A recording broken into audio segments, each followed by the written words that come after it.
Pakistan America और Iran के दरमियान जंगबंदी के लिए कोशिशें कर रहा है। 11 और 12 अप्रैल को इस्लामाबाद में ईरान और अमेरिका के दरमियान मुज़ाकरात हुए। जंगबंदी और सालसी के लिए पाकिस्तान की दावत कबूल करने पर दोनों मुल्कों की क़यादत से इजहार तशक्कुर करता हूँ। ये वो एतमाद है जिसके हालिया तारीख में मिसाल नहीं मिलती। वज़ीर-ए-आज़म शहबाज शरीफ का उलमाए काउंसिल के ज़ेर-ए-एहतमाम पैगाम इस्लाम कॉन्फ्रेंस से खिताब कहते हैं 1979 के बाद पहला मौका है कि अमरीकी और ईरानी क़यादत आमने सामने बैठे। ये खिदमत आलम इस्लाम और दुनिया के अमन के लिए अंजाम दी। पूरी उम्मीद है ये बातचीत देर पा में तब्दील होगी। मुज़ाकरात में किरदार अदा करने पर सऊदी अरब, चीन, तुर्किया और तमाम बरादर ममालिक का शुक्रिया अदा करता हूँ। नायब वज़ीर-ए-आज़म इसहाक़ डार और फील्ड मार्शल सैयद आसिम मुनीर का भी किरदार अदा करने पर शुक्रिया अदा करता हूँ।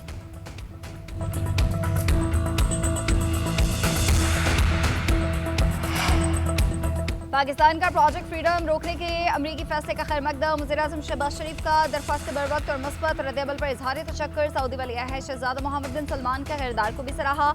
क़याम अमन के लिए तमाम सिफारती कोशिशों की मुकम्मल हिमायत का इआदा किया। मसाइल के हल के लिए मुज़ाकरात और सफारतकारी को वाहिद रास्ता करार दिया। शहबाज शरीफ ने लिखा कि अमरीकी सदर के फैसले पर शुक्रगुजार हैं। इस इक़दाम से ख़त्ते में अमन, इस्तेहकाम और मुफाहमत को फ़रोग़ मिलेगा। हसास सूरत हाल में कशीदगी कम करने की कोशिशें काबिल कदर है। उम्मीद है मौजूदा पेशरफ देर पा अमन मुआहदे की राह हमवार करेगी। खत्ते और दुनिया में पायदार अमन इस्तेहकाम के इम्कानात रोशन है। पाकिस्तान अमन, बर्दाश्त और इस्तेहकाम के फ़रोग़ के लिए किरदार अदा करता रहेगा।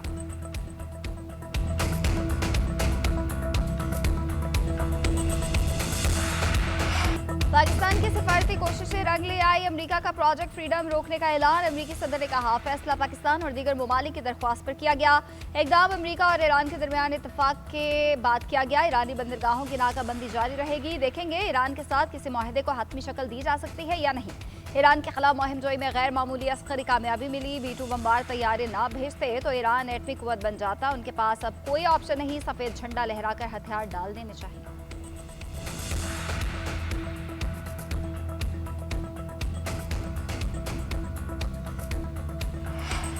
सऊदी काबीना का अब हरमुज़ में जहाज रानी की बहाली का मुतालबा। समंदरी गुजरगाह की 28 फरवरी से कबल की हालत बहाल करने पर जोर। कशीदगी में कमी और फ्रीकैन से तहम्मुल से काम लेने की अपील। सऊदी वजारत खारजा का कहना है ये सूरत हाल खत्ते ना ही दुनिया के मुफाद में है। मसले का ऐसा सियासी हल तलाश किया जाए कि मजीद कशीदगी और अदम इस्तेहकाम से बचा जा सके। जहाज़ों की महफूज और बिला रुकावट आमदरफ्त यकीनी बनाई जाए। सऊदी काबीना ने पाकिस्तान की सालसी और सिफारती कोशिशों की हिमायत का इआदा किया। मुत्तहिदा अरब अमीरात की सलामती और इस्तेहकाम के लिए हिमायत का इजहार। इलाकाई और बैनुल-अक़वामी इजलासों में सऊदी अरब की शिरकत के नताइज का जायजा। बरादर और दोस्त ममालिक के साथ मुसलसल ताउन के अज़्म भी दोहराया।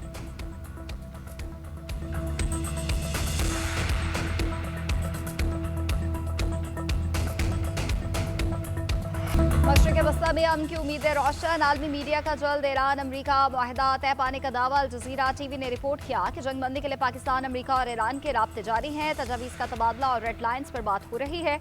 अमरीकी पहले एटमी प्रोग्राम पर मुज़ाकरात और ईरानी पहले नाकाबंदी का खात्मा चाहते हैं। अमरीकी वेबसाइट एक्सियोस ने रिपोर्ट किया कि अमेरिका और ईरान जंग के खात्मे के लिए मुआहदे के करीब हैं। अमरीका को 48 घंटे में अहम नुकात से मुतालिक ईरान का जवाब मिलने की उम्मीद है। अमरीकी हुकाम समझते हैं वो मुफाहमती याददाश्त के करीब पहुंच चुके हैं। मज़ीद तफसीली जौहरी मुज़ाकरात के लिए एक फ्रेमवर्क तैयार किया जाएगा।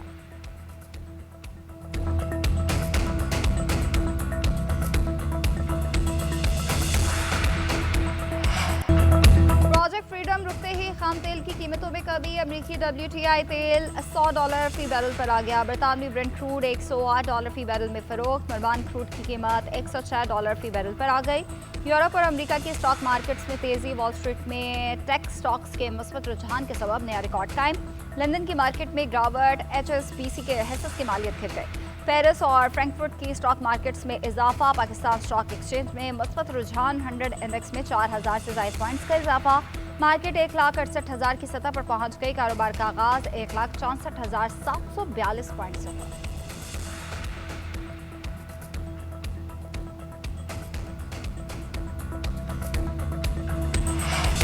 अमरीकी वज़ीर ख़ारजा का आबदा हरमुज़ खुलवाने के लिए अक़वाम मुत्तहिदा से मुदाखलत का मुतालबा। मार्को रूबियो ने कहा अक़वाम मुत्तहिदा ईरान से बारूदी सुरंगें हटाने और इंसानी इमदाद की इजाज़त देने का मुतालबा करे। अगर इतना सीधा सा हल भी नहीं निकाल सकते तो अक़वाम मुत्तहिदा का कोई फ़ायदा नहीं। ईरान ने आबदा हरमुज़ में फंसे जहाज़ों के अमले को मरने के लिए छोड़ दिया। खुराक और पानी की कमी है। इन हालात में 10 सेलर्स हलाक हो चुके। कोई मुल्क आलमी पानियों को कंट्रोल नहीं कर सकता। ईरान जो कर रहा है वो नाकाबिल कबूल और आलमी कवानीन के खिलाफ है। अमरीका जहाज़ों की आमदरफ्त यकीनी बनाकर दुनिया पर एहसान कर रहा है।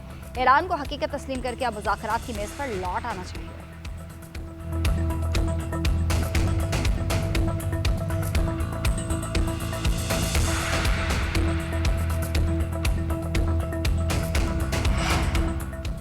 ईरान के खिलाफ जंग गैर कानूनी करार, चीन का ईरान की हिमायत का ऐलान। चीनी वज़ीर ख़ारजा वांग यी का कहना है कशीदगी कम करने के लिए हर मुमकिन मदद के लिए तैयार हैं। खित्ता नाजुक मोड़ से गुजर रहा है, मुकम्मल जंगबंदी नागुज़ीर है।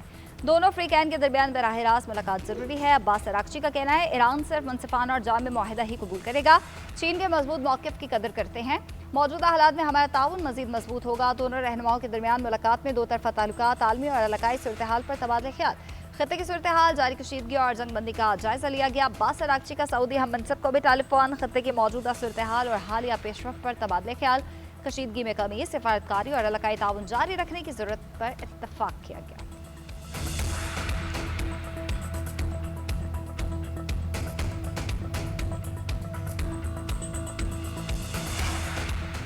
ईरान ने आबना हर्मुज़ में जहाज़ों की आमदरफ्त के लिए नया निज़ाम मुतारिफ करा दिया। ईरानी मीडिया के मुताबिक जहाज़ों को फार्स से खलीज स्ट्रीट अथॉरिटी से मुंसलिक ईमेल एड्रेस मिलेगा। इसमें आमदरफ्त के कवायद और ज़वाबित से आगाह किया जाएगा।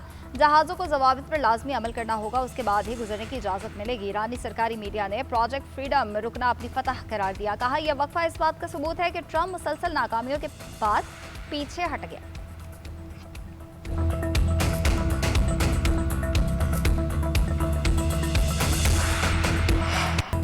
आईनी और गैर आईनी मुकदमात को एक साथ चलाना आईनी पेचीदगियां पैदा कर सकता है। आईनी मुकदमात विफाकी आईनी अदालत, जबकि रेगुलर मुकदमात सुप्रीम कोर्ट सुनेगी। मुतज़ाद फैसलों से बचने के लिए अदालती एहतराम का उसूल इख्तियार किया जाएगा।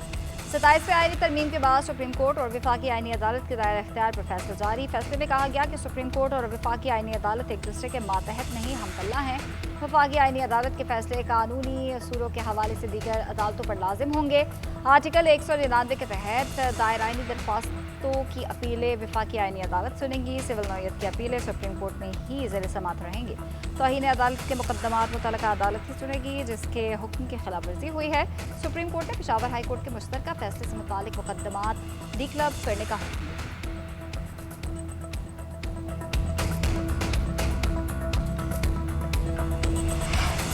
जो कोई भी इस लकीर के दूसरी तरफ है उसे ये बात वाज़े तौर पे समझ लेनी चाहिए कि जो कुछ आपने उस वक्त देखा उसमें हमारा ज़ब्त व तहम्मुल शामिल था। अगर आइंदा कभी हमारे बारे में कोई गलत अंदाज़ा या मिस कैलकुलेशन की गई तो हमारा रद्द अमल इससे भी कहीं ज़्यादा शिद्दत से और फैसला कुन होगा। पाक अफवाज जिंदाबाद, पाकिस्तान पाइंदाबाद। मार्का है सिर्फ यादगार वाक़या नहीं, एक वाज़े लकीर है जो हमेशा के लिए खींच दी गई। जो जवाब दिया गया उससे पहले से कहीं ज़्यादा शदीद और फैसला कुन होगा। वज़ीर दिफ़ा ख्वाजा आसिफ का दुश्मन को दो टोक पैगाम। कहा हमारी अफवाज की जवाबी सलाहियत दुश्मन के तसव्वुर से भी ज़्यादा तेज़ और मजबूत है। बुनियानु मरसूस की तरह पूरी कौम अफवाज के साथ खड़ी है। नौजवानों का शऊर और एतमाद हमारी असल ताकत है।